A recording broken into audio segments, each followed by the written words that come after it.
माझा मुलगा आता 12वीत आहे. तो चांगली तयारी करतोय, पण त्याच्यापेक्षा तणावात मी आहे, असं आजकाल बऱ्याच पालकांचं मत आहे.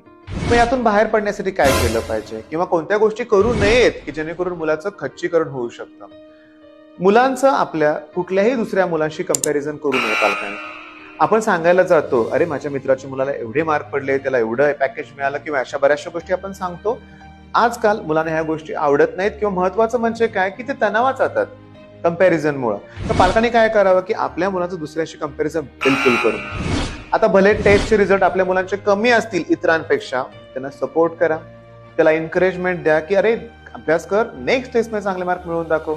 मग अशा रीतीने मुलगा आपला अभ्यास करेल, पण जेव्हा त्याला समजेल ना की माझे पप्पा मला सपोर्ट करतायत ना, तो आणखीन जोमाने अभ्यास करेल. मग आलं का लक्षात? का तणाव घेताय? तणाव बिलकुल घेऊ नका. पालकांनी तणाव घ्यायची काहीही गरज नाहीये. थोडासा सपोर्ट देण्याची गरज आहे. हे देत असताना मुलगा आपला तणावात जाऊ नये याची फक्त काळजी घ्या.